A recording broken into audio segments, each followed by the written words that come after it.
Okay, we'll call the Safety and Public Properties meeting to order. Roll call, please. Mr. McGill? Here. Mr. Russo? Here. Mr. Zelwin? Here. Okay, we have the approval of the minutes of December 13th, 2017. Is there a motion? Motion to approve minutes.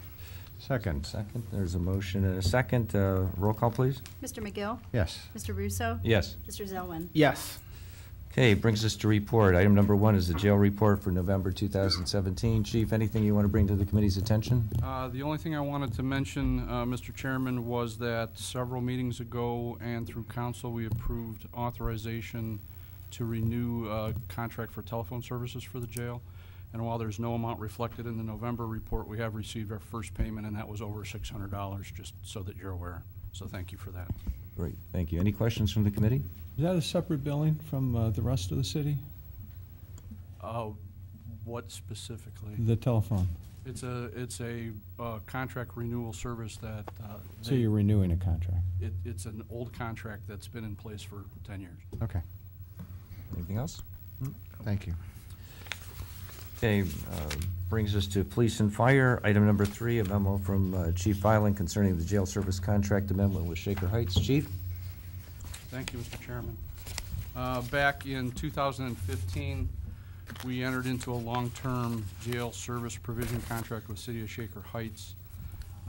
That contract has proven to be very lucrative for us, as well as operationally and in terms of generating a consistent revenue stream. But the jail business, as everyone knows, is kind of fluid. Things change, volumes change, and in Shaker Heights in particular case, their volumes of expected service have dropped significantly. So they approached us and asked us if we could renegotiate an agreement to both of our benefits. Over the last month and a half, we've been working with Shaker Heights to try to do that, and we've come to what we believe is a good solution for both parties involved. We have reduced the monthly revenue from them to us to more adequately match what their current volumes are. And in return, what we've received is an extension of that contract by an additional 14 months and additional protections for the city in terms of lengthening the opt-out clause to 90 days from 30 days, and also increasing the penalty should their volume increase significantly by double. So we believe we've adequately protected the city and the city's interest while maintaining a good customer relationship whose volume service needs have actually dropped significantly. So this memo is a request for legislative authority for the mayor and or his designee to enter into this amended agreement with City of Shaker Heights for provisional jail services through the end of 2019, and that we request that be done by emergency because we'd like that to be as retroactive as possible to January 1st of this current year. Okay. Any questions from the committee? Chief, quick question. At least from this diagram, it shows that Shaker Heights uses more of our services than any other community, including our own. Has that been pretty much the same throughout the last year? Actually, that is the first month where they are the #1 utilizer of our services. We are the #1 utilizer of our services historically.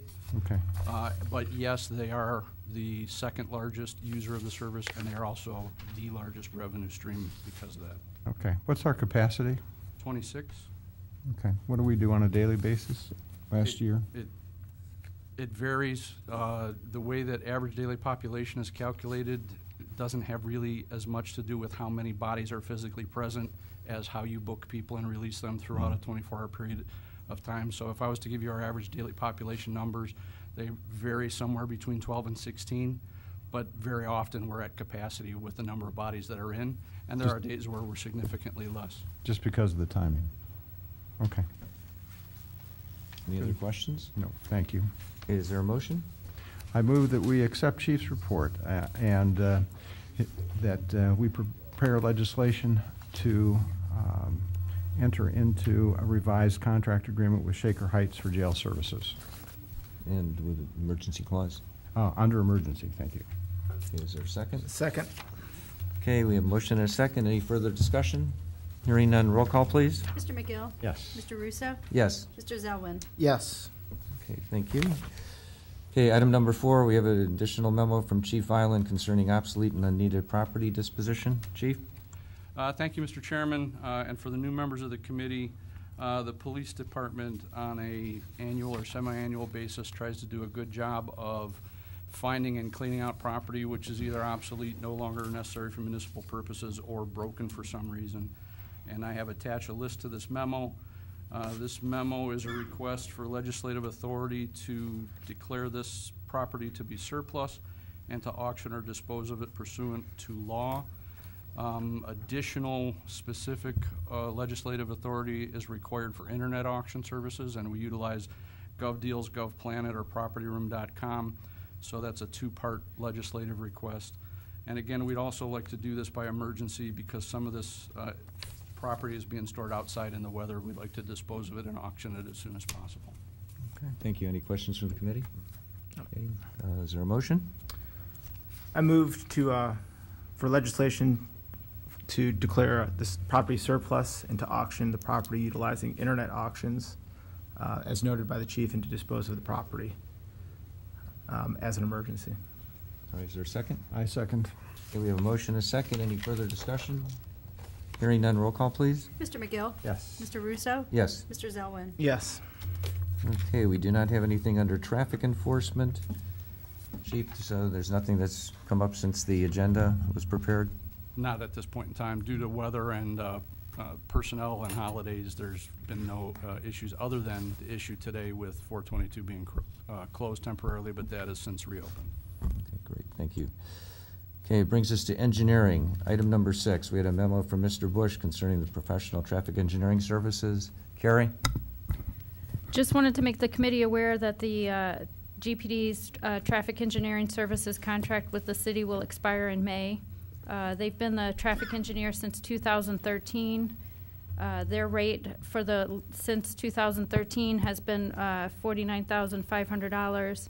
They are proposing to have an increase to $54,000. That's an increase of $4,500 from their current rate due to salary increases at GPD. They have not raised their rate for the last 4 years. Just a little bit of history. The first go-round with GPD, they did have a higher rate when we had first hired them, and as they did work with the city for several months, they had realized that the scope of work that they were charging us on a monthly basis, the work was required less work than what the scope was written for to be totally encompassing. They did give the city some money back and have held their rate at $49,500 since then. We can either renew their contract at the $54,000. They said they would hold that rate for 2 years, or we can send out requests for proposals to other firms who specialize in traffic engineering services. Okay, any questions from the committee? Doug? Okay, okay, go ahead. Sorry, go ahead. Go ahead. Do they, I'm sorry, just from the way you said that, does this mean they don't specialize in traffic engineering services? No, GPD does specialize in. Okay, I just in wanted to make traffic sure that was engineering clear. services. I know I'm asking for other residents, but since we spend so much money on all those new traffic cameras and things, doesn't that diminish our need for traffic engineering services? No, we utilize GPD services on a regular basis to, at times they attend some of our planning meetings when new businesses are approaching the city for information. They do traffic studies for us. They review plans for us. They also attend the traffic task force meetings that we hold once a month. They do a lot of other services for us. They also monitor our traffic signal system for us, the central system, and make some modifications and tweaks to timing when it's necessary to do that. They've also started to do a report for us monthly on the traffic signal system and some operational issues that come up during the month for us to address with the contractor or warranty issues. So they do a lot of things other than attend this meeting and attend some other meetings for the city. So. Okay. So does that mean if we have traffic signal synchronization problems that we should complain about GPD and not the City of Solon? When we get complaints for the city system, Ryan is the one that will watch the video for the, he spends some late night hours watching our signals for us and making recommendations to make timing changes when necessary. You have my sympathies, Ryan, but thank you. All right, thanks. Jeremy, you have any questions?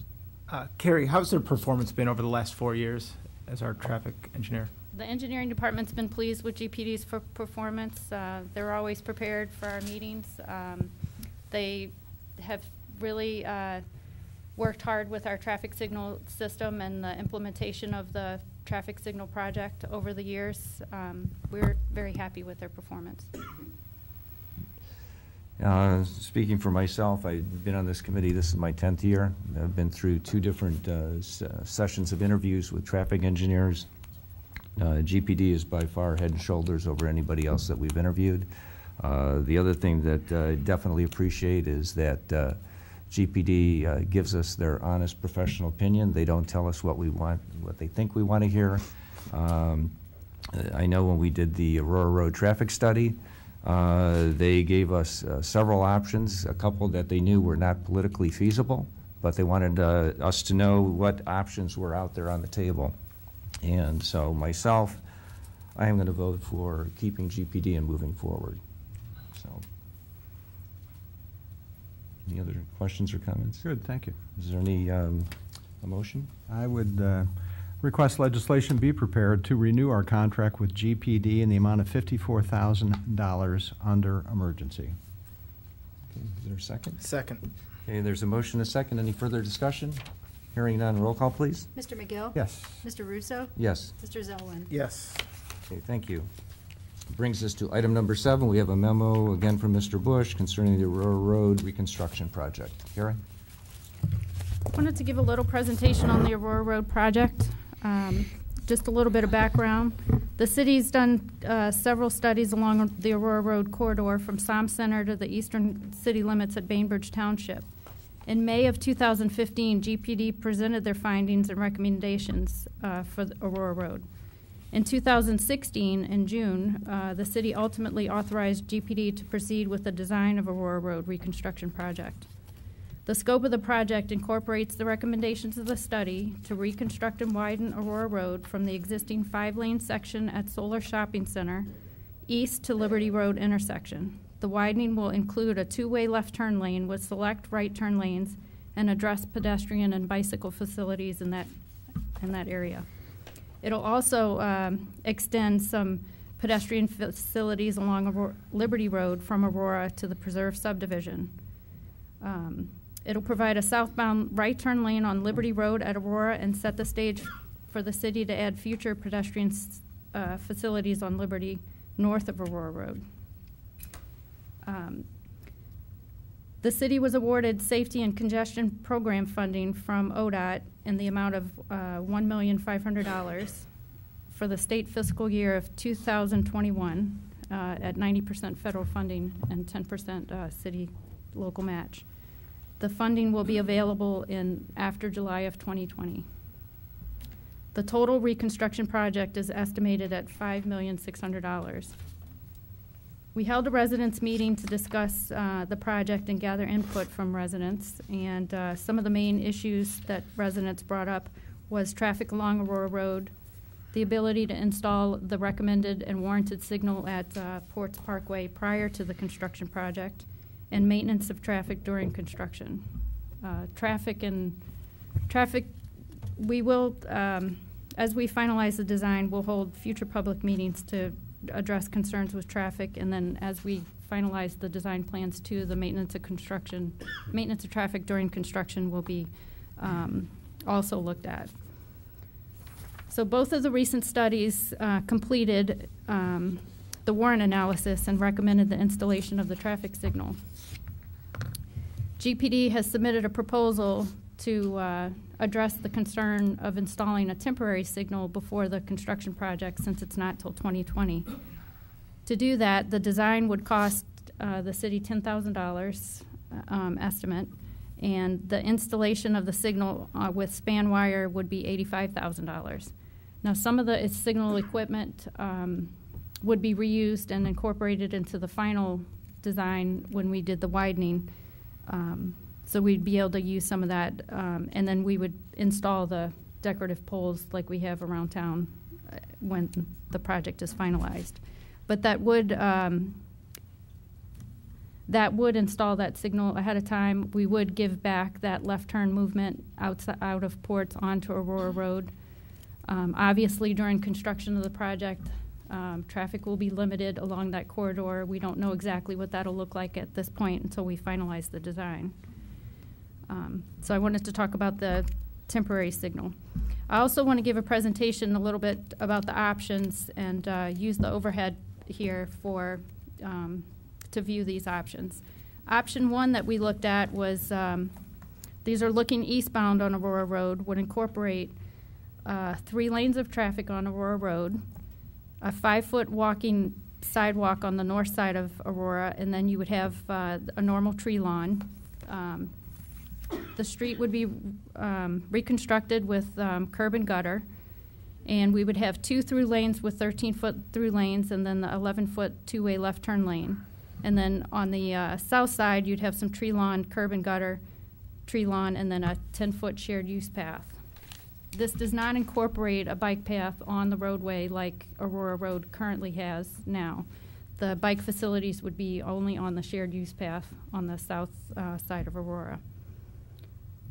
Option 2 was very similar, except it incorporates a bike lane on the north side. So you'd still have the 5-foot sidewalk, tree lawn, the bike lane on Aurora Road, the 13-foot through lanes, the 11-foot two-way left turn lane, and then the shared use path on the south side. As we move through the, this will be,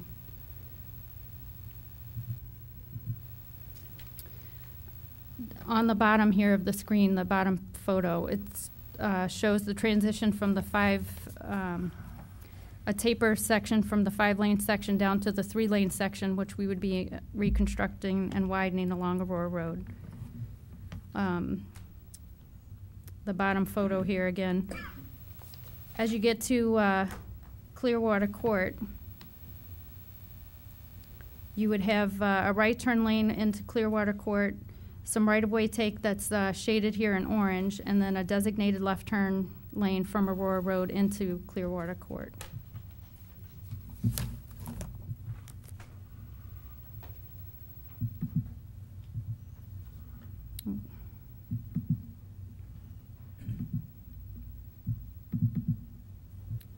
Sorry, this is not working like it was supposed to.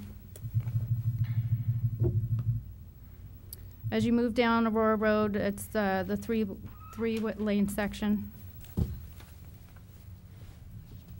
As you approach Ports Parkway, it shows a right turn lane onto Ports, a designated left turn lane. The signal would be there. This section here does not show the crosswalks across Aurora Road, but those would be implemented too with the signal. You continuing down Aurora Road, this photo shows a continuation of that left turn lane onto Ports. As you get to Aylshire, you would have a designated left turn lane on from Aurora Road into Aylshire, and then it shows also that there's a designated left turn lane, which we would keep. We have that installed now with the pavement markings. As you approach Liberty Road, you'll see that there's a right turn lane onto Liberty Road southbound, and shaded in orange are some potential or anticipated right-of-way takes for the shared use path.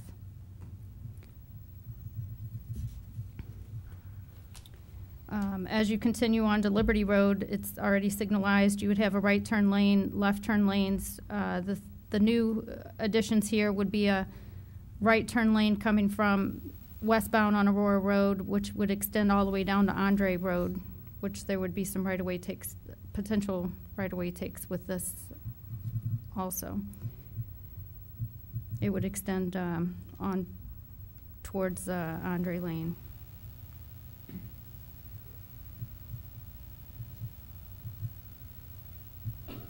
And as you look from Liberty Road south, or north of the intersection, this is what the section would look like.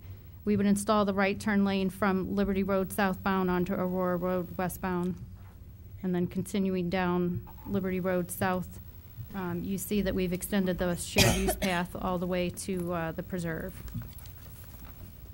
In both options, right turn lanes in the eastbound direction will be provided for Clearwater Court, Ports Parkway, and Liberty Road. The westbound direction, we have the right turn lane at Liberty. Both options extend the shared use path along the west side from Liberty to the preserve subdivision. The engineering department is recommending moving forward with option number 2, which has the bike lane on Aurora Road, which is most similar to projects that we've done previously for the Bainbridge Road reconstruction and Pettibone Road reconstruction. Since there is already heavy traffic on Aurora Road, having that bike, the bike lane incorporated. Otherwise, in the option 1, the bike lane would have to share the lane with the traffic. So I'll entertain any questions from the committee about Any these. questions from the committee? So Carrie, right now there's that path that's already on Aurora Road on the west side after west of Liberty. Is Mhm. that where the path's going to stay? The path, Like in between, it goes from Liberty to Ports Parkway. I think there's a path there now.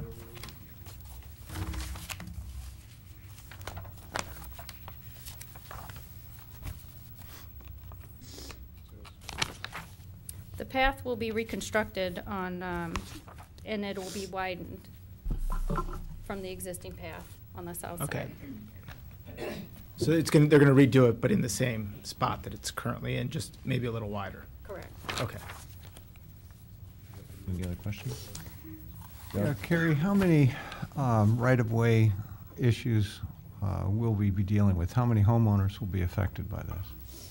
Since we haven't finalized the design, I don't have the particular numbers yet, but the city does own some of the parcels that are impacted. The parcel impacted by Ports Parkway, the city owns, Mhm. and here at the intersection of Liberty and Aurora Road, we own the 2 parcels on the south side, on either side of Liberty Road. So the residential impacts for right-of-way would be minimized because the city owns. But there will be some. Yes, there will be. And I know that as you go east from Liberty down to Aurora Road, that several homeowners there are concerned about losing frontage that is relatively small already.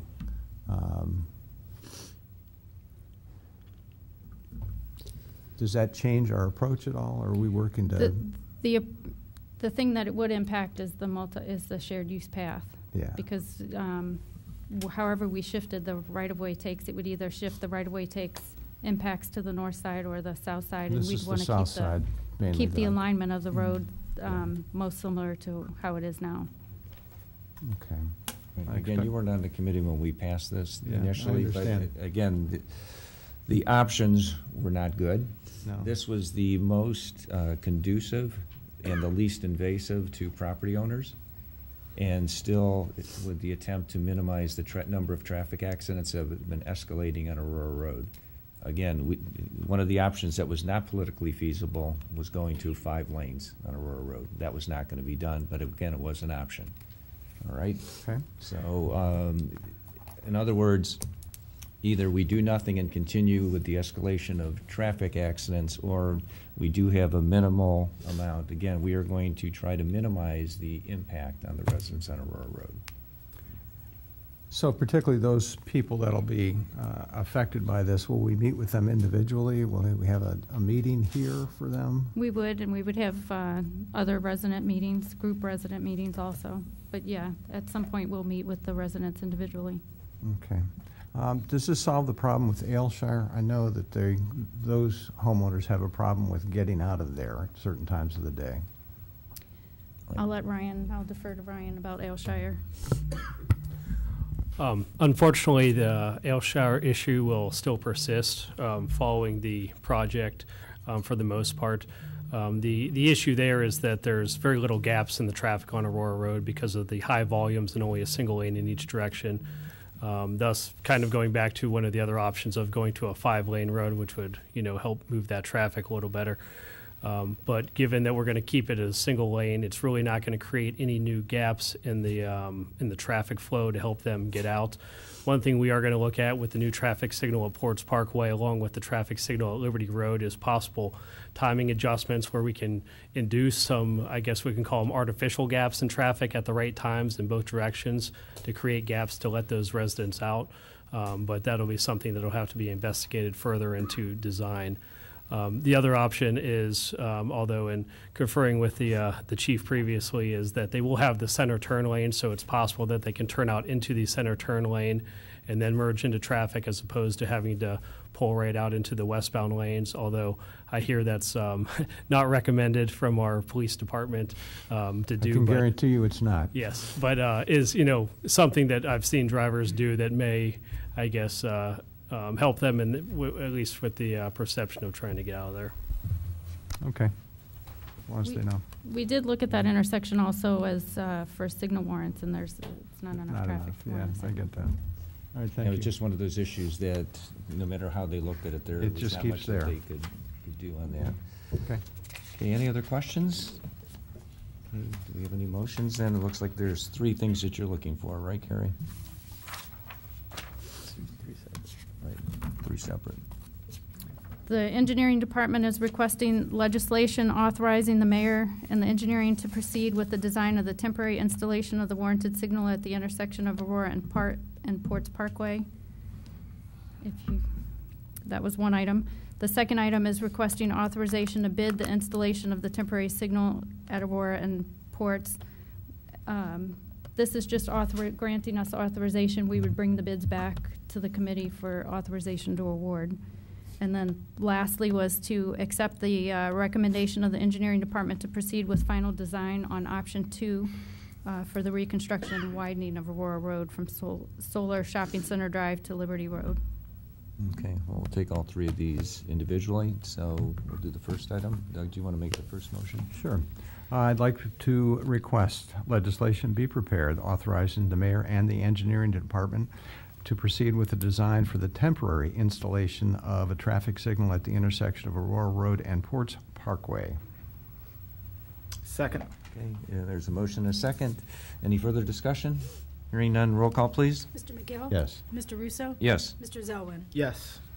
Okay, the second one, Jeremy, you want to do that one? Yes, I move for the engineering department to authorize the bid of installation of the temporary signal on Aurora Road and Ports Parkway.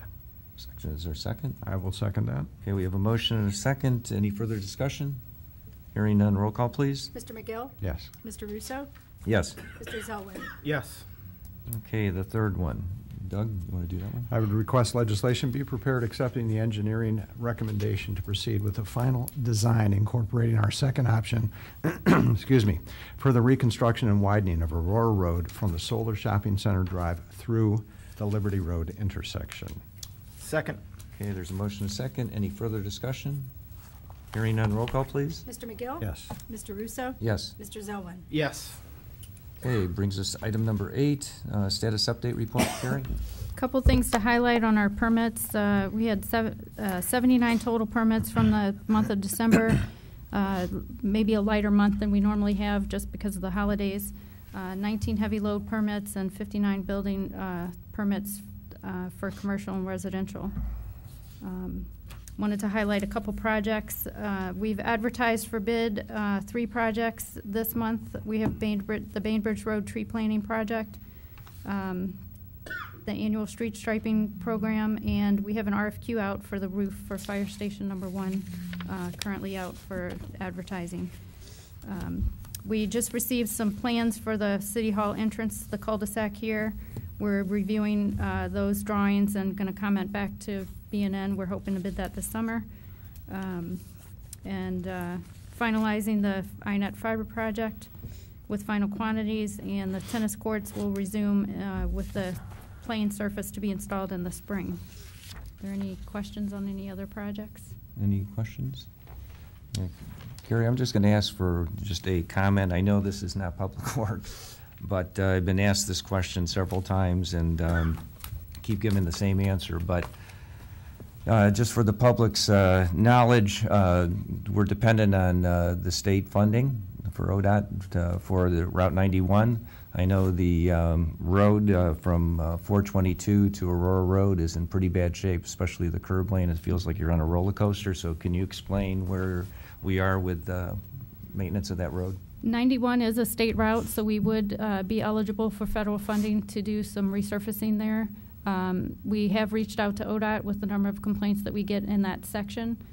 That we are scheduled for federal funding for 2022, which is pretty far out. They do some pavement ratings every spring. You know, once the pavement kind of settles from the winter heaving and thawing cycles, they have said that they would reevaluate that. The funding could move forward. We've also had some conversations with the service department, and we'll hopefully smooth out that area, particularly in front of the Walgreens. You know, once the spring comes, we can make some, do some maintenance out there. But that is the issue with the funding, is 2022. But again, it's important that the residents know that engineering is well aware of the problem and that they are addressing it. And our service department does patching on a regular basis, you know, so we just need to know where the potholes are and report those to the service department.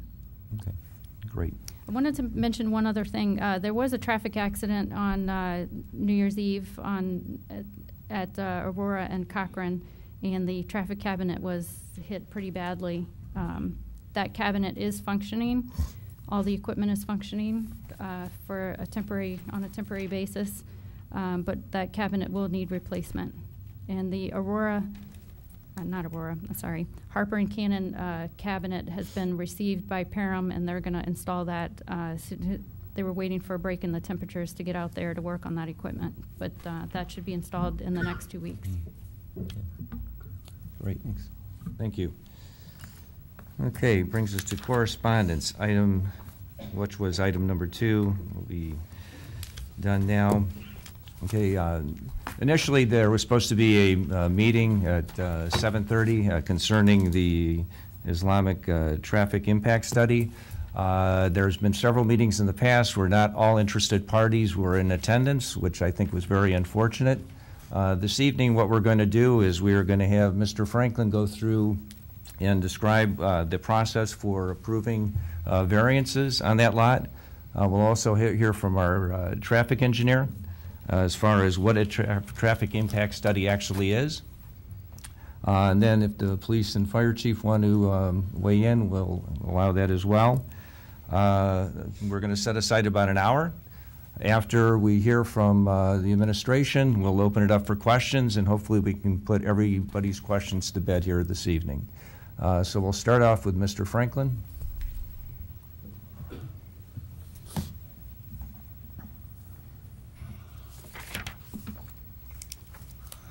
Chairman. The site plan that was approved by the Planning Commission and by City Council, it's like this. We could have the overhead camera, please. We could pull out a little bit, please. Okay, thank you. This is the site plan that was before Planning Commission and Council. The approval process was that it went through the Planning Commission in May of 2017. There were variances, which I can go over if you would like me to. Well, I think what I'd like to do is when the plans were first submitted, notification to the residents what the process that was. I know we've had some information from the clerk of council identifying the notices that were sent out. Also the requirements as far as lot size and how many units will be going on a particular lot and what kind of notification is required. What I'd like to do is I want to make sure that the residents understand that the city followed all their code as far as what their responsibilities are. And again, I think the other thing is that if we look at every place of worship in the city, it's within a residential area. So I think we need to be well aware of that as well. So I'd like to hit all those key points. And like I said, Once we hear from you and our traffic engineer, we'll open it up for questions. Okay, we'll do our I think best that- here. That's what we'd like to go through. Great. The application would have been submitted, I mean, the discussions have been going on since 2012 on this project. They would come in, and there was some issues with wetlands, CEI approval, acceptable drawings, and that would be acceptable to be submitted. Finally, those issues were worked out in 2017. In April of 2017, an application would have been submitted to the Planning Commission. The publication of notices would have gone out by the clerk's office, as you have a memo from the clerks to all adjacent properties. That is the process that they use on all variance requests. The application was then heard by the Planning Commission at public hearing on May 9th. There were a number of variances that were considered. The variances were probably not excessive compared to most large projects in the city. The Planning Commission recommended approval of the project to City Council. City Council acted on the 15th of May and recommended approval of the project. Getting into the issue of the use itself, it is a permitted use under the zoning code. It's been a permitted use since 1938 in the city. It's a permitted use in pretty much any residential area in the state of Ohio and in the country. Again, it is listed under our ordinances, and this is generally the same requirement. If we could have the overhead camera, please. R1D, single-family residential, churches, synagogues, temples, and other places of worship. So this is a permitted use under the ordinances. Permits have not yet been issued for the project, still awaiting information. But once all information's provided, all approvals were in place, and the project could be approved for permits under the Ohio Building Code. Okay, and then from the time that the variances were approved, how long does the applicant have to start construction? They have 1 year from the time that council approves the variance, which, as we had mentioned, was on May 15th, actually, of 2017, so May of this year. And all the prerequisite notifications were sent out prior to any discussion at planning? That's done to the clerk's office, but the clerk's file indicates that is what they have done, and you do have a memorandum indicating that they followed their normal process. Okay, great. Okay, Rob, do you have anything else you wanted to add? I mean, I don't need to add anything else, but if during the discussion it's of any help, we do have superimposed aerials here that show the project in relation to the neighborhood. That's the entire project, which is shown in orange. And then this is the initial phase of the project that's proposed. If permits would be issued, it'd be for this phase of the project. So if in the course of discussions that's of any interest, we do have those aerials. Okay, great. Thank you. Thank you. Ryan?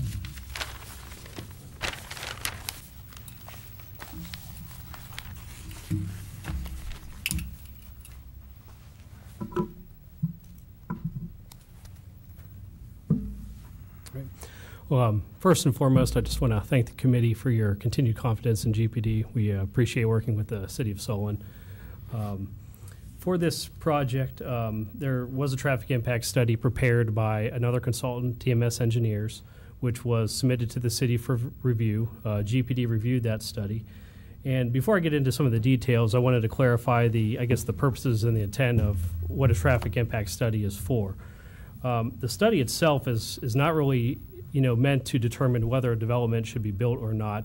The study is really set to look at what type of traffic is going to be generated and what those impacts may be, followed by identifying what type of improvements may need to be incorporated to mitigate those impacts. In this particular situation, we have the proposed Islamic Center being constructed on Liberty Road.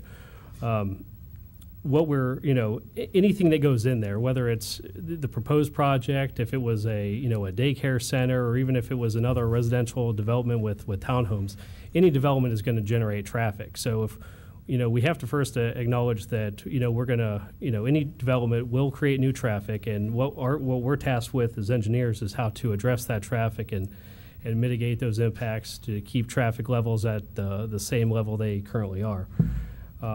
So the traffic study itself looks at the specific type of development and tries to estimate how much traffic is going to be generated once completed, where that traffic is going to go on the surrounding roadway systems, and whether the surrounding roadway system and, particularly the intersections have enough capacity to handle that additional traffic. The study area for this particular study was Liberty Road up to Aurora Road and then down to Pettibone Road, looking at the intersection of Spice Bush and then the 2 signalized intersections in either direction. Traffic counts were performed, and they even used a similar facility in the area to look at how much traffic it generates to develop the rates of how much they expect here. Even though that facility was larger than what's being proposed here, they were able to get those rates and generate the number of traffic. What's interesting here compared to normal traffic impact studies is we're typically looking at the AM and PM peak hours, as that is usually the busiest times and where we have the biggest issues with trying to get traffic through the city. With this particular project, what they've identified is that the peak times will not occur, will not coincide with those time frames, but be during different times. Currently identified as 1 to 2 in the afternoon, and then later 8 to 9 in the evening. So what that does is, although there may be traffic generated by this development, those are actually times when our roadways could handle additional traffic. Similar the study of the other facility actually found that during the morning time frame, it only generated, I believe, 15 trips, and in the afternoon from 5 to 6, it only generated 12, whereas the peaks were those pre-aforementioned times. So as the study moved forward and looked at that specific traffic in those time frames, it found that there is adequate capacity to handle that traffic. All the surrounding intersections are currently working at acceptable levels of service during those time frames, and even with the additional traffic generated from this facility, they would continue to operate at the same acceptable levels of service. No degradation would occur. Therefore, despite generating additional traffic, the impacts to the roadway system are minimal, and we basically concluded the same as the study did, that no additional off-site improvements would be needed to handle this additional traffic. Had the traffic generated by this facility occurred from those time frames, 7 to 8, 5 to 6, it would certainly be a different story, but because of the operating hours, it seems to work out in this case. I'm sure all the surrounding residents can certainly attest to the congestion at some of those intersections, particularly Liberty and Aurora in the morning and afternoon periods. But fortunately, the project we talked about a little bit ago that Carrie was describing is going to add capacity there to help that situation out even more. But ultimately, our review of the traffic impact study concluded that this will generate some traffic, but will not have an impact that would, jeopardize the surrounding operating conditions. Okay, great. Any questions for the traffic engineer? One of the questions that I've got from some of my residents is in regards to the time of year when the traffic study was conducted versus the school year, because I think it was conducted during spring break. Just so based on your review of the study, would the school year impact the traffic depending on the time of day with the buses? No, actually, we were aware that the counts were taken during spring break. Their expected peak operating times are particularly Friday evenings, the 8 to 9 hour. While there will be some midday traffic from 1 to 2, that's actually at a lower level. The peak for the facility is the evening hours, which wouldn't be affected by school. So even though the traffic volumes would maybe not represented your normal one, the analysis results would not be changed based on my opinion. When you look at how the results were, it wasn't like we were right at the threshold in that if we recounted during school and it was here, then there would be a problem. The results indicated during those time frames, it really isn't close. With that even being said, if we went back and recounted and say traffic was twice as high, when school was in session than it was when they counted, their impact, the amount of traffic they generate is still the same. So that amount of traffic relative to twice actually makes their impact even less relative to what's out there. So their impact wouldn't change regardless of what the background volumes went up or went down. And given the available capacity that was shown in the report, it would have to take quite a bit of extra traffic out there to really change the outcome of the study, even if we did count when school was in session. Right. There was an email from Mike Hobbs. Basically said that GPD did complete roadway segment counts throughout the preserve. They did it during the summer and then once again when school resumed in the fall.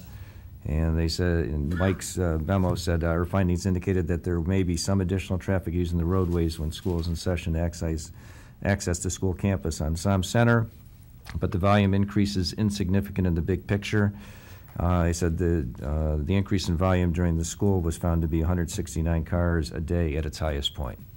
So, again, there must have been somebody from GPD that did that study during school session. Correct. We did look at that after concerns were raised about potential cut-through traffic in that neighborhood. My understanding is that request and investigation was independent of this project, although, still in the same area. But our study did look at traffic counts throughout that neighborhood. We deployed road tubes to get the daily traffic volumes at various locations on those streets, both when school was in session and when summer, to compare the differences. And as Mike noted, that we did identify that some cut-through is occurring due to the schools, but not of any significance to be of concern. Right, and Chief, I know we've had this conversation many times with other sections of Solon, but could you identify cut-through? When we talk about the legal definition of cut-through traffic, that is the act of cutting through a piece of private property to avoid a traffic signal or some sort of traffic control. Utilizing a public roadway for regular vehicular travel is technically not a violation of any law, and it's not technically cut through when we discuss either traffic engineering or enforcement issues. Right. I appreciate that, and I think it's important to understand because in Ward 7, I know that I hear a number of times from residents in my ward about people from Twinsburg and other places cutting through on the ABC streets. Again, the fact of the matter is everyone has access to private, not private, but public roadways. So, again, the argument on cut-through traffic really doesn't hold here. Okay, I just want to make sure we're aware of that. Okay, Doug, did you have any questions for? Did you time phase this study? Sure. My assumption is that, well, let me go back for a second. I heard you say 12 to 15 trips. Is that something I heard? That was in reference, so here, I'll give you the findings based on the comparable site. Yeah. The rates they developed. For this particular site, they estimate that during the midday peak hour, which would occur from 1 to 2, they estimate the facility to generate 35 trips, 20 cars entering, 15 exiting. In the evening, the 8 to 9, the peak time, they estimate it to generate 210 trips with 120 entering in an hour and 90 exiting.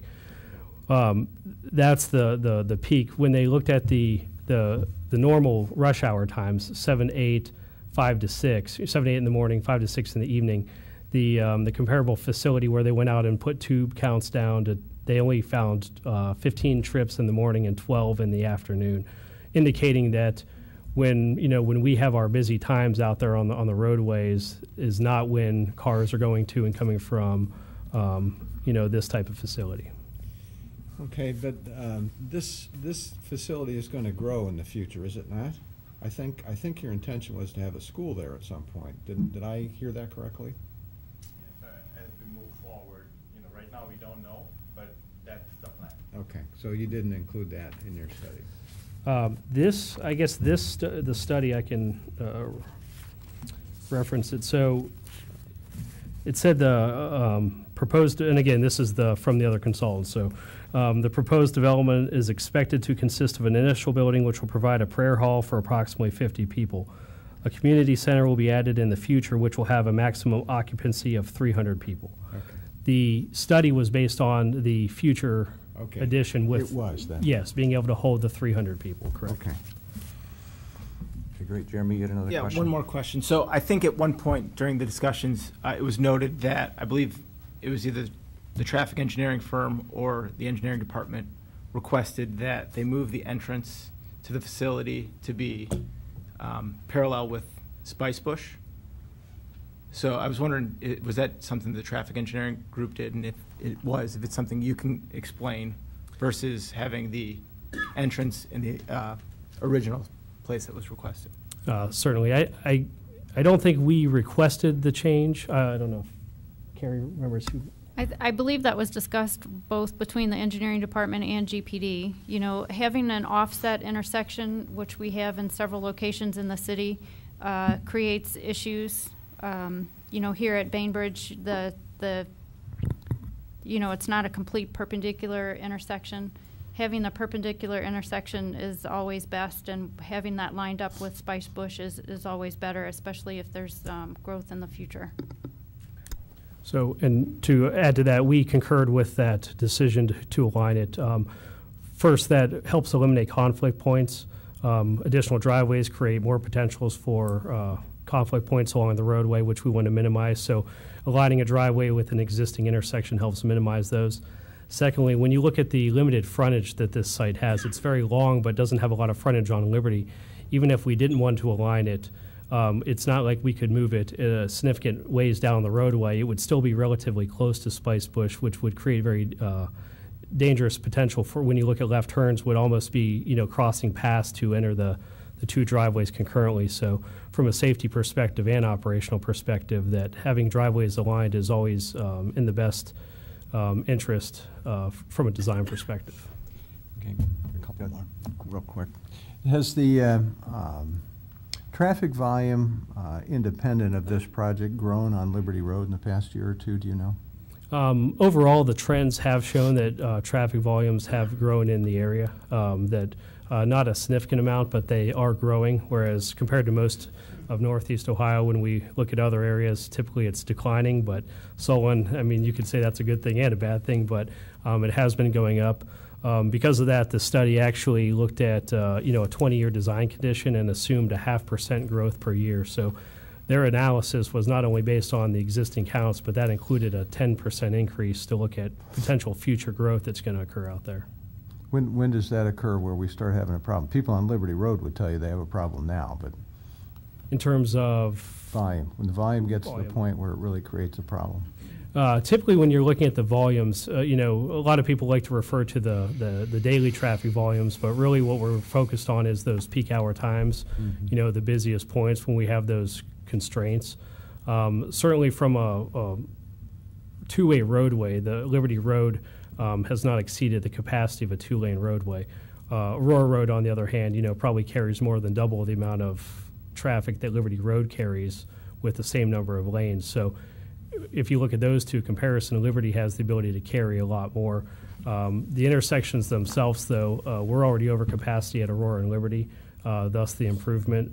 So from that perspective, yeah, we're already there at that point, and without doing something that would continue to get worse. But Liberty Road itself could handle additional traffic, although it will make it difficult, you know, to get out of side streets, driveways during those peak hours. The more traffic that occurs. Some people see that already today.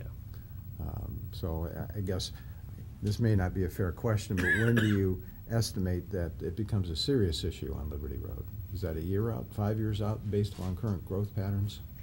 I would say the volumes themselves wouldn't necessarily indicate that. You can have facilities that carry very high volumes without problems. What would be telling is reviewing the crash data.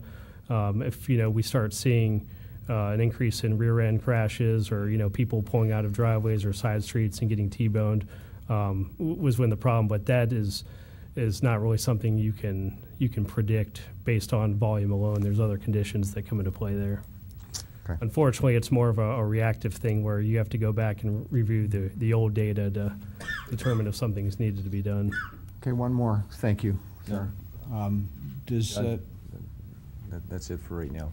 We'll hold it. Chiefs, just want to ask if you want to add any input from your perspective. I know we did review the site plan before it was approved. We were asked specifically to give our input with regards to the location of the driveway, as Councilman asked, and Police Department defers to and agrees to the engineering and the traffic engineer's office that minimizing points of conflict on a main roadway is a priority. Every time you have an additional point of conflict, your chances of vehicle accidents goes up, and so we we supported the decision to align those driveways to minimize possible traffic crashes. Great. Chief Shaw, any input? Not much more to add, Mr. Chairman. The fire department personnel have held 7 meetings with the applicants. Some of the issues, the access driveway, fire alarm, fire suppression systems, and fire hydrant location requirements, and address visibility. And to this date, all code regulations will be complied with as any other building. So from a safety factor, it will be just as safe as any other building in the city. Okay, great, thank you. What I'd like to do just before we open it up to questions from the residents, is there a representative from the Islamic Center? I'd like them to come up to the podium here real quick. I just have one question, maybe two. And as you come up to the podium, I'd like you to state your name and your address, please. My name record. is Masroor Malik. I'm resident for 7538 Stockwood Drive. Okay, and before we open up, I just want to ask a question. You've been a resident of Solon for how long now? 11 years. Okay, and how many years has a place of worship been in Solon? So we use the Station Street place right now for about 4 years now. Okay, I've been using that facility, and then our Friday prayers are mostly in Signature Solon. We rent that place. okay, so I guess this is not new. Absolutely not. Okay, great. Those are the only questions. I just wanted to get that out there first before And we open I'm it up the for newer questions. Solon resident, actually. You know, Okay. if you ask some other people that in our congregation have been here for 30 plus years. So. Great, thank you. All right, seeing that you're here, do you have any questions for any of the administration? No, I actually, you know, it's very well done, and you know, we have definitely one of the big things that you know we have always talked about is, you know, we want to make sure our neighbors are satisfied. We want to make sure you know, this building is going to meet the city requirements, city code. So you know, when Chief Shaw mentioned the 7 meetings, that was just 7 meetings with the fire department, but you know, numerous meetings with Rob and planning department. So you know, we have followed the whole process for last 2.5, 3 years, and gone through this process. So it's not a overnight thing that just happened in May or April. We applied and in May approved, but this was a whole process. That whole community has been involved in evolution of this project. Great, thank you very much. Okay, like I said, we'll open it up for questions. Again, please come to the podium, state your name and your address, and ask your question. We'll have that answered for you, okay? Okay.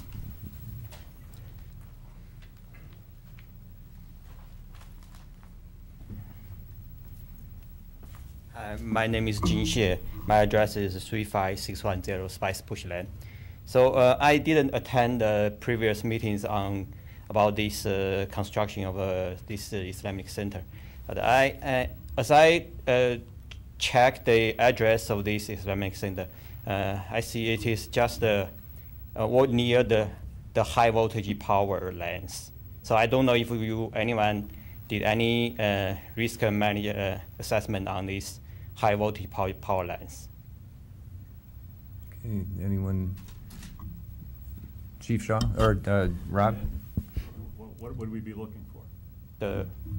I mean the potential risk of the high voltage power lines, or if it cause any. You mean medical risk, physical risk? No, not physical risk. Maybe shortage of line or cause fire or anything like that. Chief Island? I do know that as part of the process, the power lines are owned by CEI, and they have an easement there, and prior to allowing any construction, I believe, Carrie, correct me if I'm wrong, CEI had to participate and approve utilizing that easement, and they would be the people who would have had some objection towards safety. So that was part of the process ongoing. Great. And just you. from a historical standpoint, I've been fire chief 18 years, and we've never had a problem with the power lines themselves. Okay, next person, please. Please, come up to the podium.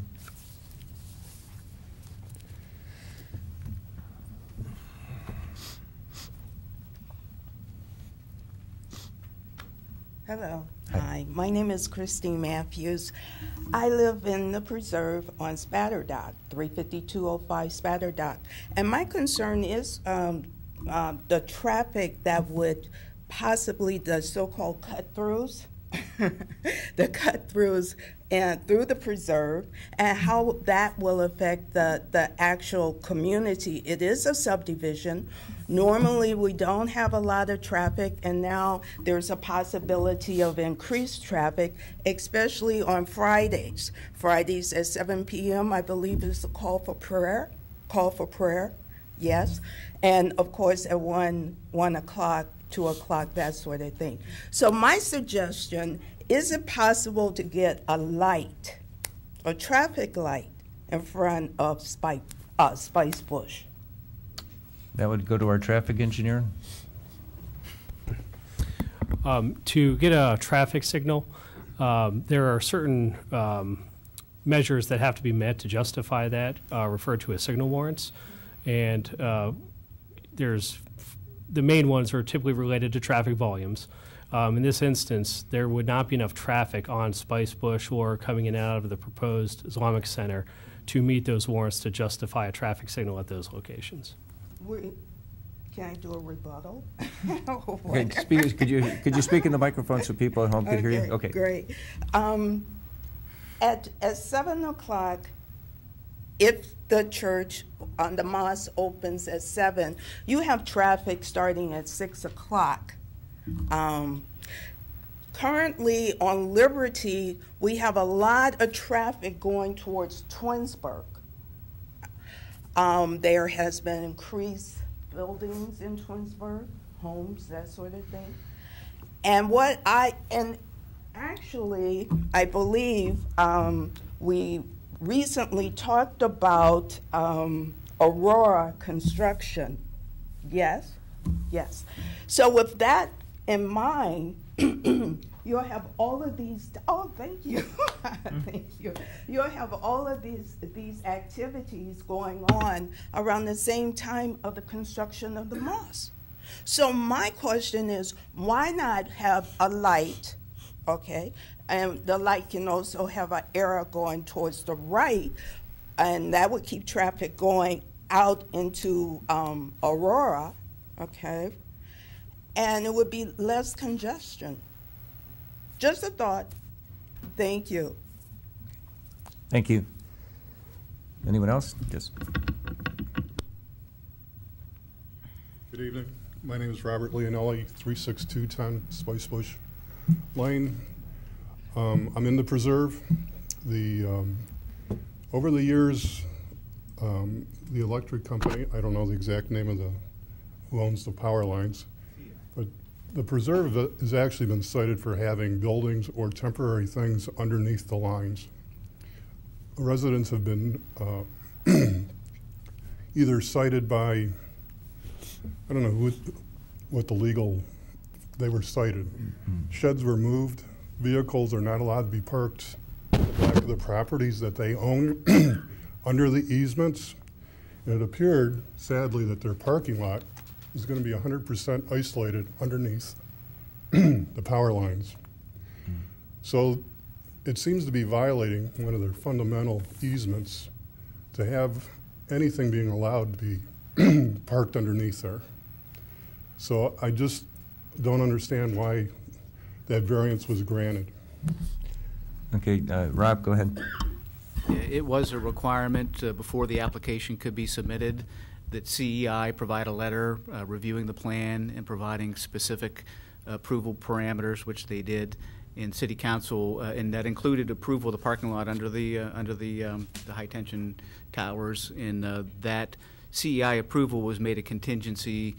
Meeting that approval was made a contingency of Council and Planning Commission's recommendation. But that's not consistent with their position with the Preserve Association, that we can't have sheds or any temporary vehicles underneath it. The Islamic Center entered into discussions with CEI, met with them, and requested specific written approval for that property, which they received. So perhaps, I can't speak for CEI, but perhaps the same approval could be given to other people to have buildings under their property. I believe in 2005 there was a major power outage in this Northeast Ohio area. 2003. Thank you very much. That year, within 90 days, all the residents in the preserve that had sheds were told to either remove them or they would be removed by them, for them, because they wanted that easement 100% clear. So, and again, that's no structures and no temporary vehicles. One of the residents had a camper parked under there, and he was told he had to move it. So I'm just saying there's a very big inconsistency with the safety, and that is a major power grid line. So it's very inconsistent. Chief Island? Just for clarification, sometimes this is the case. I don't know if it's the case in the incidents that you're representing. Many times people who have property lines abutting those easement lines tend to extend their own personal use into property that is not technically owned by them. And I do know that CEI has come through, cut trees, removed sheds, told people to move things because people were actually utilizing property that they didn't own. Sometimes that's an issue as well.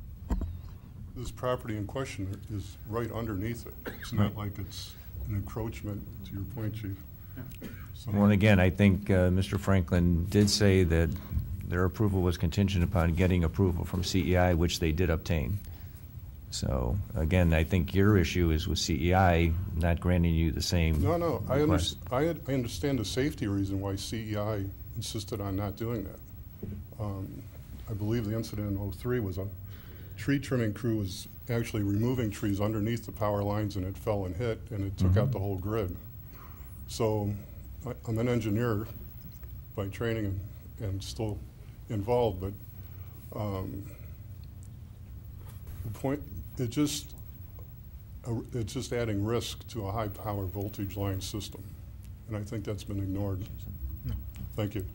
Thank you. Next person?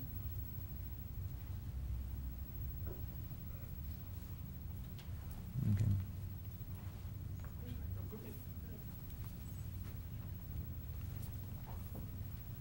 My name is George Kravitz. I've built my house back in 1984 Address, on Liberty please. Road. It's 6865 Liberty Road. Thank you. I'm not very confrontative, but I find to come to a meeting like this, you almost have to be. 4 doors away from this property that's in question, I really don't have a problem with any facility barely being built there. I have a problem with the future development. If the restricted hours are for worship, and down the road, these other improvements, are they going to be observed during these restrictive hours only? I mean, between 1 and 2 o'clock and 7 and 8 o'clock? From what I heard, it was going to be like a community center addition, and it might be incorrect, and something else. But this sheer size of the facility, it's hard for me to believe that the traffic is not going to be what's been realized or estimated. My real concerns, like I say, is not the initial facility. It's really about the future development, because a community center, just by logic of itself, is going to be open all hours. Right. So what specific question do you have so we can make sure it gets answered? I'm not sure if I have a question as much as I'm surprised that approvals had been made to that effect.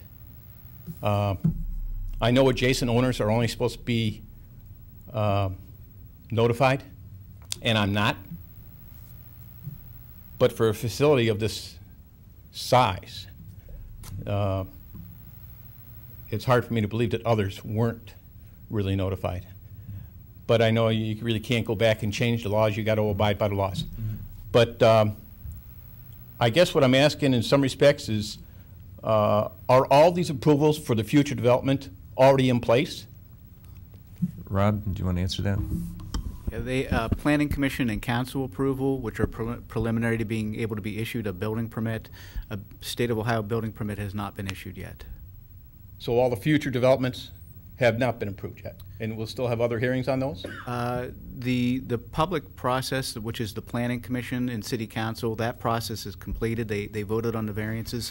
They're good for 1 year, so a building permit has to be issued by May 15th, 2018. or the process would start over again, the public process. Even for the additional projects then, to add on to this thing? For any phase of the project, if the project is not commenced, once it's commenced, the permits are good and it was approved for the whole project. If it is not commenced by May 15th, the first phase, then reapprovals are required for everything. Thank you. Thank you. Okay, next person.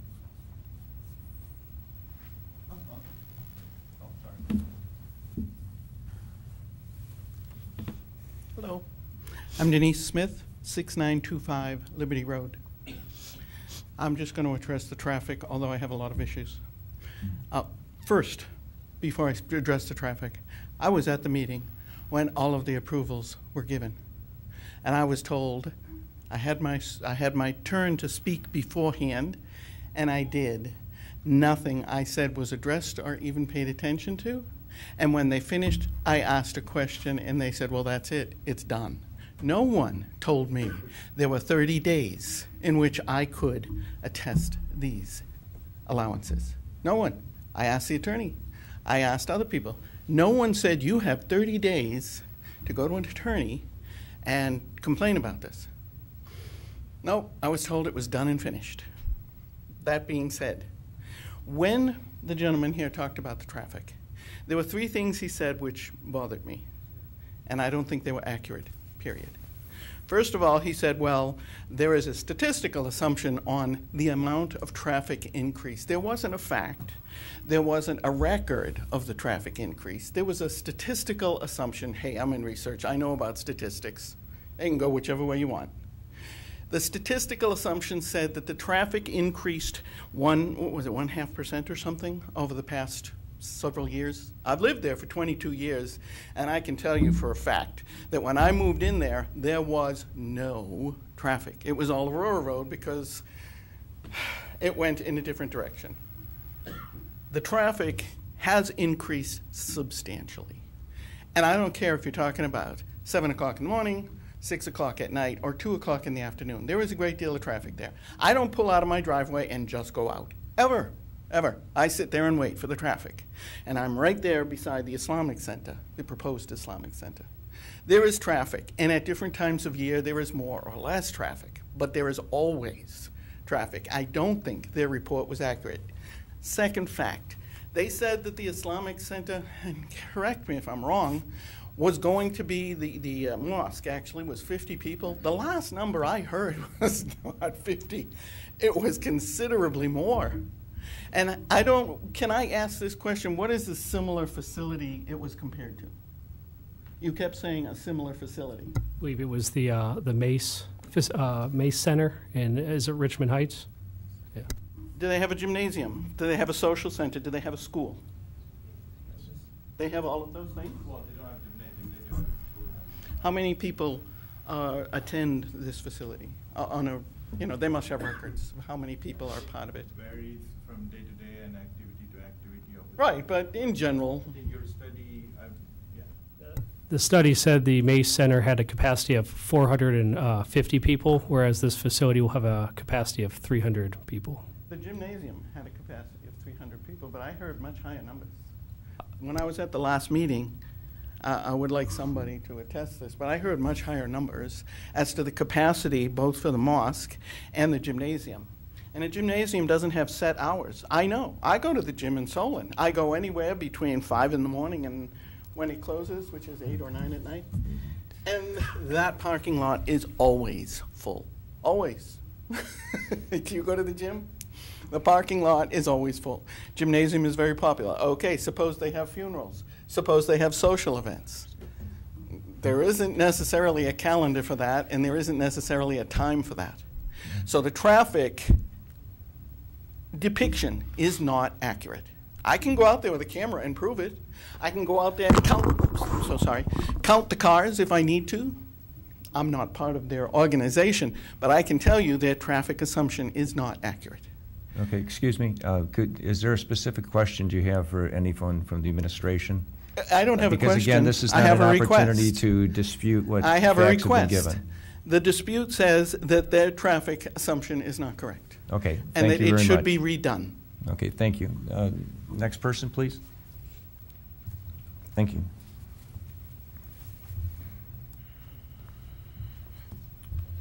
Hi, my name is Ard Nonnell, 6940 Silkwood Lane, but also a board member at the Preserve Homeowners Association. Two comments. One question, one comment. The question, this previous speaker on traffic, not the first, but the one before, Mr. Travis, I believe, asked a question that I didn't think was very distinct, which I'd like to have clarified, which is, for the traffic study, was future development fully considered in the timeline of the study? In other words, did you consider 20 years, growth to 300, and so on? Ryan can answer that. I hope. Yes, the study did account for the future expansion for the capacity of 300 individuals, as well as the future background traffic growth, not associated with the facility, just on the roadways, for that 0.5% increase over the next 20 years. Okay. Thanks very much. I think that helps clarify things. I just want one observation. As a board member to Preserve, you claimed that everything was notified properly. We never got notification. And you're probably correct, because I did, before this meeting, there was a... confident, no, correct. there was an Sorry. email from the clerk of council identifying, I think, that the mail has been returned that has been sent to the homeowners association, and a request had been sent out for the new contact, and she's never been given that. So if you Well, could... let's ensure that we get that clarified, please. Are you the contact person? I can be for this, yes. Okay, because what we do, and Lon wants to talk first, but before Actually, you I leave, think- if I we think could our get your attendee- contact our information to home- make sure we have it. Our manager is here, so Sherry Well, can give you whoever the details is the later on. representative from the homeowners association, if we can make sure that we have that, and we can pass it on to the clerk of council. Thank you very much. Because she did mention that. I did get an email from her this evening saying that that was an issue. Lon? Mr. Chairman, referencing the clerk's memo that you did mention, the clerk indicated they had lost contact with the homeowners association from the Woodlands. Oh, Woodlands, I'm sorry. But That was the clerk's Preserve, but- memo also does show that, and I don't know if it's proper individuals, that notice went to the preserve care of Jerry McGill. Who is not on the board. Okay, that's the last contact. We can only, unfortunately, deal with the last contact. So if those were going to Mr. McGill, he probably would have, should have, or could have notified the city that there's an updated contact. Okay, well, we'll clarify that after the meeting if you don't Okay. mind. So, and I don't know, I know regularly the agendas are sent to, by email or by letter every week. I don't know if the preserve is on that list. I could check the records for that. The regular agendas go out to the... I think we can get something further on this matter. Okay, we can talk. Thank you. My name is Cherie Mariash. I also live on Churchill Drive in Solon. I do the property management for the preserve. And the city has contacted me for permits, the preserved wetlands and stuff like that. They knew how to contact. Jim Braun's been the president for years. They knew how to contact. I don't know why they're sending notices to Jerry, who hasn't been on the board for at least 5 years. Okay. So I just wanted to put that on Okay, notice. so who should we, because we will make sure that the clerk has the correct information. Well, when we had a meeting with them back in July, we gave them all of our contact information, so they should have that. But I can make sure you have that tonight afterwards. No, I appreciate that, because I want to make sure there's no excuses from anybody. Right. Okay, thank you. Anyone else?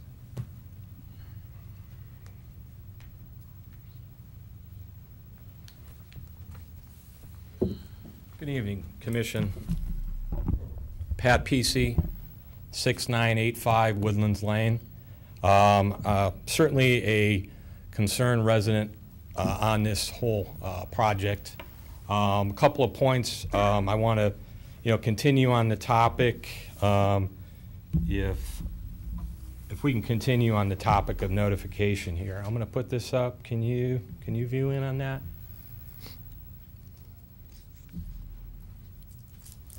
If you can go in closer on that, please. On the subject of communicating to the adjacent residents, Cherie spoke, and some of the members of the preserve, 211 homeowners. The adjacent properties were not notified. My association, the Woodlands, with our residents, 17 members, were not notified. On here, I'm going to go ahead and point out, in pink, of course, is the proposed Islamic Center. The properties, this was issued in April from the Clerk of Courts, and the highlighted properties with those residents in the facility here tonight can attest that they were not notified. So you have adjacent properties, adjacent homeowners associations, in addition to the properties on Spice Bush, of course, part of the preserve, directly across, highlighted here, not notified. Those residents learned about the this project basically in November timeframe, when the issue of the request to remove trees for a early submittal to go ahead and do the harvesting of the trees. So that's when those residents learned of this project. Ward 6, previous Ward 6 councilman, Mayor Kraus, you met with the preserve in July 10th, exactly 6 months ago. Was an action item from that to get a additional traffic survey completed, and I'll go into that topic next. Action item was to get a updated traffic survey. March 31st, the traffic consultant based in Twinsburg, all the residents in Solon, that's Friday of spring break, okay? We have the Islamic Center. You say 50 members. I think you brought 50 plus here tonight. That is not an accurate assumption of how many members. We have a real problem, or a real issue that was not properly addressed here. Excuse me. These adjacent properties, our U.S. Postal Service, can they not deliver mail to all those adjacent properties? We had an election in November. Mayor Kraus, how slim of a margin did you win the election? I don't know what the margin was. It was very slim, okay? You have over 250 residents. Mr. McGill, Signature of Solon, fortunately they have their homeowners association. They have a meeting tonight with their board members. Otherwise they would be in attendance here. So you have a lot of citizens, residents paying a lot of tax dollars. And we're very, very concerned, frustrated about this whole process. Why were we not notified in May? You used to do a quarterly newsletter, I understand. Is this an election in November? This occurs in May. You told the preserve, you know, we will provide a updated traffic survey. I'm sorry, but that traffic survey, we need, we've requested Jeremy, excuse me, to provide details on that. And we'll go into that topic next, about peak hours. You're going to tell me that funerals, your events, daily prayer, Ramadan, et cetera, that you're going to go from 1 to 2 o'clock in the afternoon. We want to see a traffic survey at peak hours, rush hours, 7:30 to 8:30. Jeremy has all the information that was requested. We want to see it at 5 to 6 p.m. These poor residents in the preserve trying to pull out of the south entrance of the preserve, Spice Bush. I apologize. I cut through there twice a week taking my kids to school. That is the main artery to get to all the Solon schools. You'll hear from the school board on this topic, and they can attest the difference of traffic during a Friday of spring break. Why, can I ask why that was done? Just very coincidental with Friday of spring break. Can anybody answer that question? Is it, I mean, March 31st, I mean, where did that date evolve from? Is that different traffic? That just a random, let's pick March 31st, or again, the traffic consultant company based in Twinsburg, they're on the same spring break as Solon. That's very obvious. So we would like to see that topic addressed. 50 members at 1 to 2 o'clock on a Friday. You have 182 parking spots that were approved. You have over 300 members, and I believe I read in one of the proposals that there was going to be over 500 members at some point. You've got a 14,000 square foot gymnasium. The rec center gymnasium is only 11,000 square feet. Walk into the rec center, that's a pretty big gym. Walking track, etc. That gym that they're proposing is 3,000 square feet larger than that. A walking bridge, a school, a community center. This is more than a place of worship. It's not just a place of worship. I mean, we have a major problem and a major issue that was not addressed, not communicated to the residents of Solon. I am astounded by how the residents were not prepared, notified. I just don't know why this proceeded in this fashion where it was pushed under the rug. I can tell you at least 3/4 of the residents of Solon do not know that this project is in its current position. We've talked about, I imagine we'll have an opportunity to talk about the other issues, but since we went into this topic, that's a major communication problem, that none of those residents or any adjacent homeowners, associations, communities, the Preserve, their board is getting calls from neighboring developments and communities asking them why they weren't notified. So I think this is a major concern that this needs to be addressed with the Solon residents. I know January 25th, I got a big property tax bill. Mayor Kraus, can I hand that to you to pay that property tax bill? Because I'm going to be pretty darn frustrated writing that check. And I think our residents here that are concerned on this will feel the same way as I do. Okay. So with that, do you want to wrap up? Because again, I think you've gone over your time, and if there's a specific question, yes, I'd like to hear it. Can we go down to that? A little closer there. A couple of points in the traffic survey. This was in the overview. There was an indication if this site had a gym facility, 14,000 square foot gymnasium. You can see highlighted in yellow, final study approval contingent upon receipt of number 7. Is there a gym in this property? 14,000 square foot gym, correct? The city gave approval for 6 phases, so whether it comes a year from now, 2 years from now, 8 years from now, that is a major concern of all the traffic that's going to evolve. You guys are going to have events, as we said earlier, funerals, functions, et cetera, et cetera. A stop sign at the entrance of the facility across from Spice Bush is not proper direction of traffic.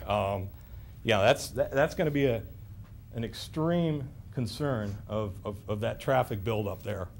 So I'd hate to see that on a Friday or a Monday morning at 7:30, 8 o'clock. That would be a extreme situation. So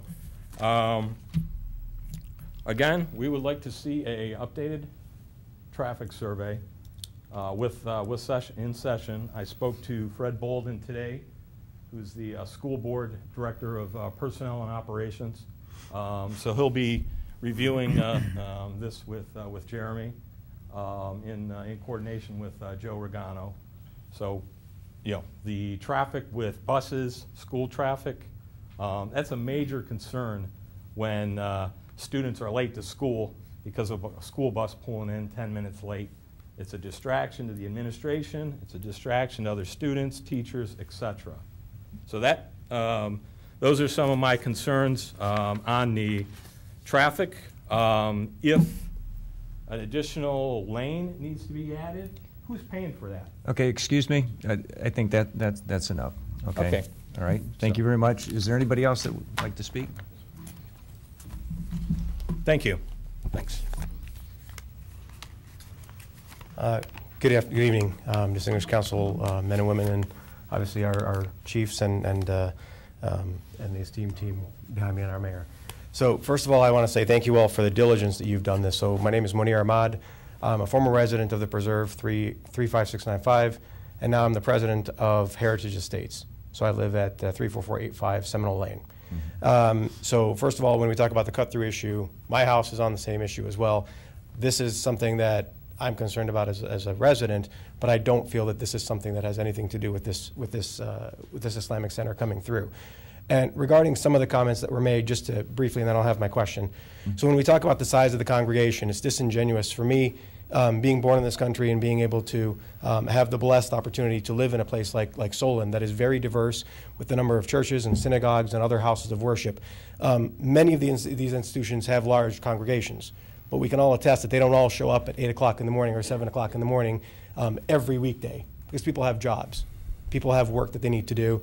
So for us, we have our similar thing. So every Sunday when I take my kids to soccer, in front of every church, I have to slow down and there's turn lanes and everything else. That's part of living in a community that allows religious freedom for all. So with that, I do understand being good neighbors, and that is a committed part of what the Islamic community here is looking to do, and we want to be good neighbors. But also the size of the congregation doesn't mean that that's the amount of people that you're going to have every single time. So I think we also need to be a little bit genuine about our questions around that. And I do appreciate the traffic studies and the things that were done. And being someone who does worship, I recognize I can basically barely make it to Fridays because it's hard to leave work to go out on Friday afternoon to go to prayers. So that's why we have a smaller member of the people who actually make it to the Friday prayers. Our kids are in school, they can't necessarily make it out to do that. So when we talk about the evenings, after 8 o'clock or 9 o'clock, that's the time when our kids are done with sports and we're able to go and be able to have our evening worships. So when we look at those, we are genuine about what we mean about that. So the size of the congregation doesn't necessarily impact the number of people that are going to be there between 7 and 8. And trust me, my two kids go to the Solon schools as well, and I have the same traffic issues as well. So my question here for the esteemed committee is, recognizing that we have such a beautiful, diverse community, have we had this level of rigor post-approval for any other religious institution in our fine city? Not to my knowledge. And again, this is one of the reasons why we're having this open discussion this evening with all parties present. I think it's been a disservice to this community to have conversations excluding members that are involved in this project. So I want to thank everyone that's here this evening for being respectful to each other and addressing the questions to the administration that hopefully everyone's gotten and have a better understanding of what the process has been. And again, if somebody fell down on the job as far as notifications, Lon and Mayor, I'm sure that you'll look into that to make sure that that doesn't happen again. And Lon? Mr. Chairman, on that note, as the gentleman was talking, the regular agendas the Planning Commission and Council receives, there is a contact for the preserve on there.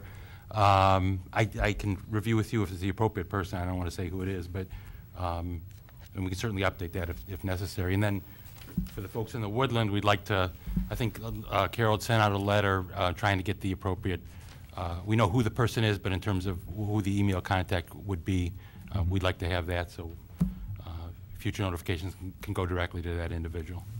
Thank you. Okay, thank you. All right, that brings us to the end of our agenda. What?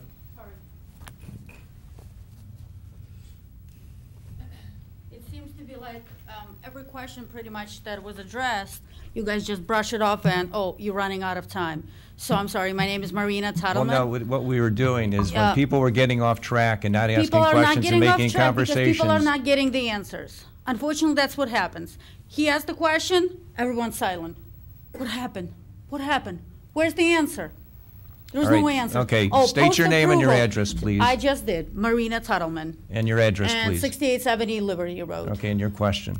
And my question is, so like it was brought up to attention, because it's a religious issue, everyone is trying to be politically correct.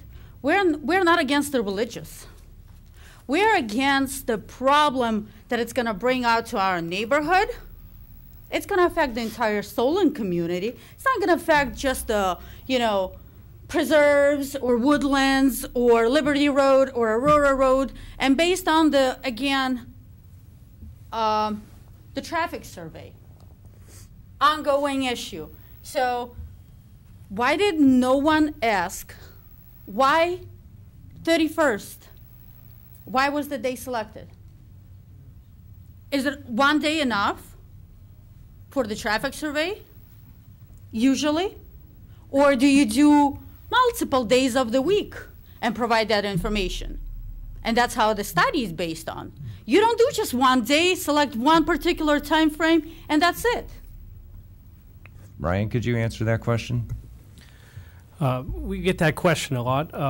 Actually, the 1 day of traffic count on a typical day is typically what is done for traffic studies. It's not, that's an industry standard, not just in Solon, not in Cuyahoga County, not in the state of Ohio, but pretty much if you're doing such similar traffic studies anywhere in the country, they're not done on multiple days. They're done on a day to get traffic data, because while there are fluctuations in traffic volumes, typically that they don't fluctuate enough to change the outcome of the results, which is the case in this situation. Okay, yeah, and surprisingly it was that day. So apparently, like you said, 90 cars exiting the traffic lights, 120 cars going into. So the Liberty Road, the length of the Liberty Road, how many cars you can just line up to fill up the entire Liberty Road, let's say from Aurora to Pettibone? How many cars can you line up? Did you do that survey? That is, the cars are typically not stopped the length. That really isn't relevant to the analysis. That's not an answer. People are laughing at you. I'm sorry. That's funny. It's not funny, it's an issue. So, there's so many questions based on, yes, you asked, was any other congregations where after city approval was they brought up back to the table and asking questions, why is this going on or why is that going on? Why was that approved or why was that approved? No, because there is not a large based community of, it's not a large congregation we have at that size, what you guys planning to build over the period of time. It's a smaller congregation. It doesn't have the gymnasium with the open hours, does it? I'm asking a question. Well, okay, look at Parkside Church, look at St. Rita's, look at other places of worship in the community. Yeah, they're as big, if not bigger. Enormous. They're not enormous. This is an enormous facility. I would dispute that, but it's big. Square feet. That's, excuse me, Mr. Russo, 42,000 square feet, bigger than the Solon Community Center. Why do we need another, gymnasium? We have a Solon Rec. What's the point? Why do we need that?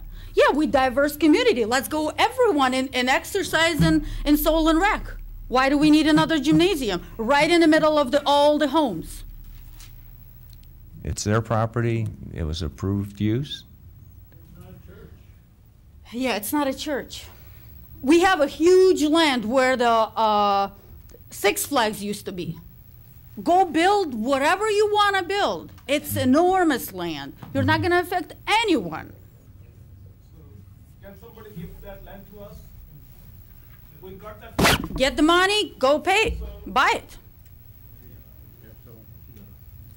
Is anything given to me? Is anything given to me? Anything I do, listen, I we're have not going to have earn. conversations between. I came to Solon because of the mosque. Okay. And so many other people will come. Yeah, how many? Okay. Okay, that's enough. You can have your seat, please. I'm not finished. No, I have you one are more done. question. You are done. I have one more question. No, you're done. I'm not No, you're done. I done. have You're being one more disrespectful, question. I'm and not you're gonna sit- disrespectful. I didn't say anything disrespectful. I didn't say anything disrespectful. Okay, there's a motion to adjourn, and I second. Roll call, please. Mr. I don't know why we even came here. Do we have freedom of speech? You clearly don't. We're adjourning. This is it. Get out of here. Go ahead. Would we be allowed to speak for a couple of minutes just to respond? I didn't motion, I was asking a question. Oh, you were just asking? I was just asking. Okay, she was asking a question, but, okay, hold on. Let him talk for a minute, please. Yeah. Okay. I asked, there's a question. So, thank you very much for taking time. I know it's been late, and thank you so much for all the input that we have gotten about the project. And you know, it seems, you know, I was writing, and I'm running out of paper here. You know, a lot of concerns about the notification, a lot of concerns about the traffic study, and you know, all those things. You know, I just want to go back to that basic argument that I made, that, you know, we went through a process, we went through traffic studies, we went through, you know, all the process that we needed to follow, work with the city, and, you know, got our approval. You know, I do want to address some of the points. I apologize, I'm going to take a couple minutes, but traffic study, you know, I know the spring break keep coming up, but as you know, if it's a Easter Sunday, you're going to get more people at the mosque or at the church. Definitely spring break, we get more people at our mosque also. So that's definitely a moot point. Actually, it might be a biased study against, you know, what normal traffic would be.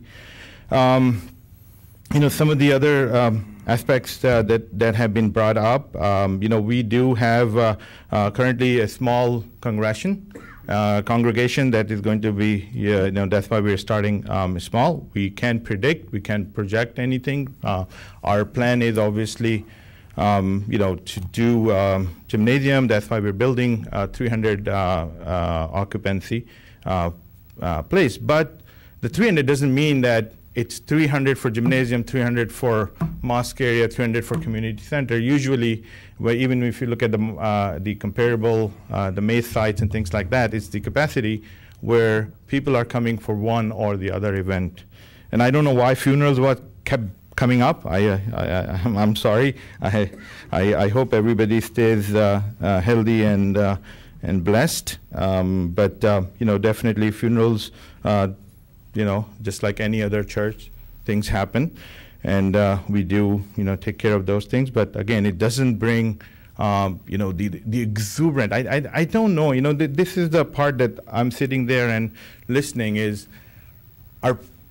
I'm hearing is we have a problem with traffic. We have a problem with, you know, people cutting through. We have a problem with notification. We have a problem with this. But the underlying tone that I'm hearing is we have a problem with mosque in Solon. That's the underlying tone that I'm hearing. Because all these things can be addressed very easily. But which, you know, and I have been very honest and open about this, standing in front of the city council in the past also, is we can address every issue, the CEI issue, the wetland issue, the traffic issue. We cannot address bigotry. We cannot address the racism or xenophobia. We cannot address those things by doing all those things. So if these things are truly, truly looked at, we have followed every single process that was prescribed to us by the city. We paid a lot of money for traffic study. We worked with the Chief Weiland. We worked with Chief Shah's department. We worked with Rob's department. We have spent 3 years of our time to make sure that every I is dotted and every T is crossed.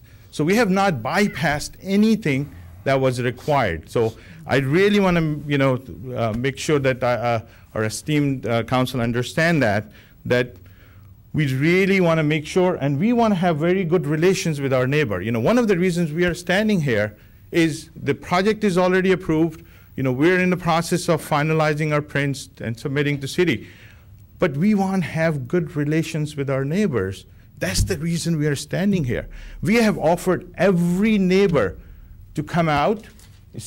Please sit down. We'll address any concerns you have about the traffic, about anything. But nobody has yet to take up on our offer except a couple of people. And they have reached out. We have sit down with them. And they walked away very satisfied because we were able to address the technical questions. So I'm going to reiterate, we can walk through. My number is available through the city. One of board members is available through the city. Please, if you have any concerns, any issue about our project, what activities are going to go on, how the traffic is going to be affected, if you're not satisfied here, please call us. We would be happy to sit down with you. I'll even buy you lunch or dinner if you like. So, thank you very much. Thank you. Thanks, Ms. Ron. Well, wait a minute, there's somebody else coming first. Jude Smith, 6925 Liberty Road, Solon. I've been here for 22 years. I'm going to tell you some of the problems we've got. If this was the Solon Community Center, I would be opposed to it. You're implying that we have religious problems. You're implying that there are racial problems. Look around you. This is the most racially mixed group that you can see. We have blacks, we have Asians, we have Caucasians, we have everybody. We're not opposed to Muslims. We're opposed to a community center coming into a residential district. One of the biggest problems that we have is that in 1938, 1936, whenever this law was, we had segregation. Blacks weren't permitted in white schools. Blacks were not permitted in toilets. I was in Maryland in 1952. I had to use a white toilet because I didn't know what the hell a colored toilet was. This is not a racial issue. This is not a religious issue. This is an issue of single family residence and a law which is wrong. Laws are meant to be changed. You did not invite us in and ask what we thought. Had you done that, we would have said, mosque, you want to put a small church in? Not a problem. Go over to Kent. Masjid has a very nice small church facility. I'm always impressed by the type. I go over there on a regular basis. My wife went to school there for 10 years. We don't have problems with religion here. We have problems when you put a plaza in the midst of a single family residence, when the laws are wrong. And you people sit there and blatantly say, oh, well, we can't do anything about it. See, that happened in 1936.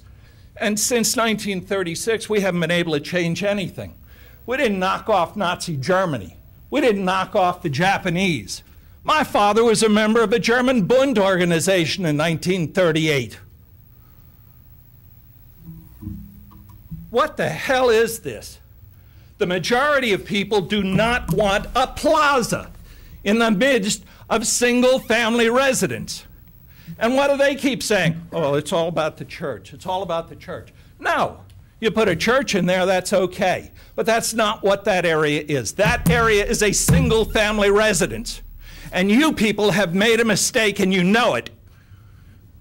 Thank you. And when you sit there and say that this is religious, that is a lie. And when you say you've talked to us, that is a lie. All right, non-confrontational. Okay. It's not confrontational, it's fact. Don't go finger to finger Okay. with the audience, sir. All right. The fact of the matter is that the people in this room are among the finest me. that I have ever known in my life. I've lived in Cleveland for 22 years. I've known the people in Solon. I don't have any problems with race, religion, or anything else. But I sure as hell do not want to have a plaza in the midst of a residential district. And none of us do. And that plaza will be bigger than the Solon Community Center, and it is wrong. And you people are the ones who've made it wrong. And what will happen? Property values will drop. I spent 22 years buying my house. Do you think I want to have a plaza next to it? Sure, and cut my price in half. That's it for me. All right. Okay. My name is Sayed Zedi. I'm a Solon resident, 30600 Stratford Drive, Solon, Ohio. Chairman, you had a very tense time when you have to use the gavel for mitigating the situation. So I thought, let's present something light and related to this. So there was a question raised by the citizens that there is a recreation center in the Solon and why there is a needed another recreation center. And I was wondering, there is a toilet also in the Solon Recreation Center. Do I have to make a toilet in my house or not? It is just for the lighter thing. Thank you so much. Thank you. All right. You know, and I think I apologize. And we spoke about it last time too, is you know, we're not doing something unique. Everybody knows Parkside. Parkside is huge. You know, I go there for a lot of interfaith events that we do. Church of Resurrection, we go there on regular basis for food pantry and all that. So, you know, I know that it looks like that, you know, it's something unique that we are trying to do in Solon. And, you know, for that matter, you know, we're still trying to build phase 1 of this project. And we're talking about the phase 6, which may or may not come in years and years to come. So I just want to make sure that we understand that, you know, Solon is very diverse. You know, a lot of us moved to Solon because the strength of Solon diversity. You know, when we look around Solon, we are proud to be part of Solon. This is the city where we love to be every day of our life. My kids, you know, going to Solon schools, love Solon schools. When we go out and shop, you know, this is a city, amazing city. So we are building a very amazing, beautiful Midwestern values building in between the, you know, we're not building a place which looks completely out of place. It's a, you know, if you guys have not seen it, but please take time to see it. It's brick, beautifully, you know, blended into the environment so that we can be, you know, proud of this building to be in Solon also. So just wanted to say that. Thank you. Okay, one last person. My name is Jin Xie, 35610 Spice Bushland. So I have the 2 questions. One is I challenge the procedural correctness. So I first knew that this Islamic center we're constructing in our neighborhood is May 17, 2017 from social media. So before that, I knew nothing about that. I don't doubt these gentlemen, they have good wills, but I really challenge the procedure of correctness. So they didn't discuss with us.